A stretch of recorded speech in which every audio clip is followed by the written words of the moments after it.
Hi to everyone, once again welcome back to our YouTube channel బాటర్మ్యాన్ మనీ. ఈ రోజు మన వీడియోలో డిస్కస్ చేయబోయే టాపిక్ దేని గురించి అంటే, మనకి ఎస్ఎస్సి నుంచి కొత్తగా ఒక నోటీస్ అయితే రిలీజ్ అయింది. ఆ నోటీస్ అయితే 149 పేజీలతో ఉన్న నోటీస్ అయితే రిలీజ్ అయింది. ఆ నోటీస్ గురించి అందరూ నాకు కామెంట్ చేస్తుంది ఏంటంటే, ఆ 149 పేజీల నోటీస్ ఏంటి, అది దానికి మన ఎస్ఎస్జిడికి ఏదైనా సంబంధం ఉందా, దానికి మన ఎస్ఎస్జిడి ఎగ్జామ్ డిలే అవడానికి సంబంధం ఉందా అని చెప్పి చాలా మెసేజ్ అయితే కంటిన్యూగా చేస్తున్నారు. సో ఆ క్వశ్చన్ అన్నిటికీ ఈ వీడియోలో నేనైతే క్లియర్గా ఇన్ఫర్మేషన్ అయితే షేర్ చేస్తాను.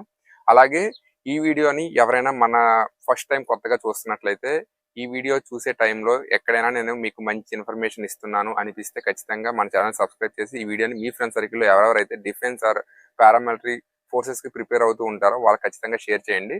సో ఈ రోజు మనం ఏ వీడియో చేస్తే మీ అందరికీ తెలిసిందే, 3 to 5 minutes లోపే ఉంటుంది. ఈ వీడియో కూడా 3 minutes లో నేను కనుక ఫినిష్ చేస్తాను. సో చివరి వరకు చూడండి, ఎక్కడ స్కిప్ చేయకుండా, అప్పుడైతేనే మీకు వీడియో క్లియర్ గా అర్థమవుతుంది.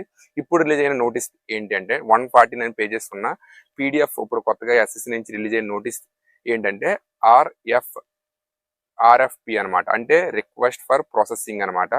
ఇది తెలుసుకోవాలంటే దీనికంటే ముందు 10 days ముందు మనకి, అంటే February 24, 25న ఒక నోటీస్ అయితే రిలీజ్ అయింది. ఆ నోటీస్ ఏంటంటే ఆర్ఎఫ్ఐ, అంటే రిక్వెస్ట్ ఫర్ ఇన్ఫర్మేషన్ అని. ఇది దేనికోసం అంటే, మెయిన్ గా మనకి ఇప్పటి వరకు మన ఎస్ఎస్సి జీడీ అనే కాదు, నాట్ ఓన్లీ ఎస్ఎస్సి జీడీ, మొత్తం ఓవరాల్ గా ఎస్ఎస్సి కండక్ట్ చేసే ఏ ఎగ్జామ్ అయినా, ఎంటీఎస్, సిహెచ్ఎస్ఎల్, సిజిఎల్ ఏదైనా సరే, ఇవన్నీ టీసీఎస్ వెండర్ అంటే మనకు థర్డ్ పార్టీకి ఒక సాఫ్ట్వేర్ సంస్థ ఇస్తుంది అనమాట. అంటే మొత్తం సైట్ మెయింటెనెన్స్ నుంచి ఎగ్జామ్ మెయింటెనెన్స్, రిజల్ట్ మొత్తం అంతా వాళ్ళే చూసుకుంటూ ఉంటారు. సో ప్రజెంట్ అయితే టీసీఎస్ దగ్గర ఉంది. సో ఇంకా లాస్ట్ 1 year ఆర్ ఒక 6 months 1 year నుంచి మాల్ ప్రాక్టీసింగ్, అంటే ఎగ్జామ్ పేపర్ లీక్ అవడాలు, క్వశ్చన్ పేపర్ లీక్ అవడాలు, అలాగే రిజల్ట్స్ లో కొంచెం అటు ఇటు అవడం జరుగుతుంది. సో దాని అన్నిటి కోసం 10 days ముందు మనకి ఒక నోటీస్ వచ్చింది కదా. ఆ నోటీస్ ఏంటంటే రిక్వెస్ట్ ఫర్ ఇన్ఫర్మేషన్, అంటే మాకు ఇలా కొత్త వెండర్ కావాలి, సో ఎవరైనా ఉంటే టెండర్ వేసుకోండి అని చెప్పేసి, అది మనకి సింపుల్ గా ఒక 4-5 pages లో మనకైతే February 24న రిలీజ్ చేశారు. ఇప్పుడు రిలీజ్ అయింది 149 pages క్లియర్ గా. అంటే వాళ్ళకి వెబ్సైట్ ఎలా ఉండాలి, ఎగ్జామ్ ఎలా కండక్ట్ చేయాలి, అలాగే రిజల్ట్స్ ఎలా రావాలి, తర్వాత మొత్తం A to Z మొత్తం వాళ్ళకి ఏమేమి స్పెసిఫికేషన్, అంటే రిక్వైర్మెంట్స్ ఏమి ఉన్నాయో ఎస్ఎస్సి వాళ్ళకి, అవన్నీ ఈ నోటీసులో 149 pages నోటీస్ లో రిలీజ్ అయితే చేశారు. సో దీనికి ఎస్ఎస్సి జీడీ ఎగ్జామ్ డిలే అవడానికి ఏదైనా సంబంధం అని అంటే అస్సలు లేదండి. ఇది సపరేట్. ఇది అప్పుడే కాదు, వాళ్ళు అందులో మన టైం మెన్షన్ చేశారు.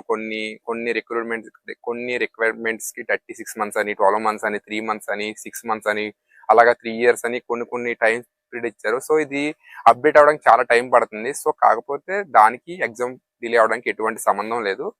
అలాగే దీనికి ఎస్ఎస్సి జీడీకి ఏం సంబంధం ఉందంటే, ఎస్ఎస్సి జీడీకి దీనికి సంబంధం అంటే ఎస్ఎస్సి జీడీ ఒకదానికి కాదు, మొత్తం ఎస్ఎస్సి కండక్ట్ చేసే అన్ని ఎగ్జామ్ కి సంబంధం ఉంది. ఇది కనుక ఇంప్లిమెంట్ అయితే, ఎప్పుడైతే present malpractising, exam paper leak అవడాలు, రిజల్ట్స్ లో కొంచెం తడబడ, అంటే సైట్ డిలే అవడాలు అవన్నీ జరుగుతున్నాయి కదా, ఇవన్నీ తగ్గే అవకాశం అయితే ఉంటుంది వన్స్ ఈ కొత్త వెండర్ ఎవరైతే వస్తారో. ఒకవేళ కొత్త వెండర్ అనే కాదు, మళ్ళీ టీసీఎస్ వాళ్ళే తీసుకోవచ్చు. ఎందుకంటే వాళ్ళు ఇప్పుడు అడుగుతున్న రిక్వైర్మెంట్స్ అన్ని వాళ్ళు మళ్ళీ ఫిల్ చేయగలిగితే మళ్ళీ టీసీఎస్ వాళ్ళకే రావచ్చు.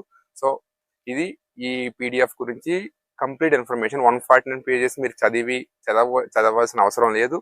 నేను ఈ వీడియోలో మీ అందరికీ క్లియర్ గానే ఎక్స్ప్లెయిన్ చేశాను అనుకుంటున్నాను. చాలా సింపుల్ గా ఎక్స్ప్లెయిన్ చేశాను.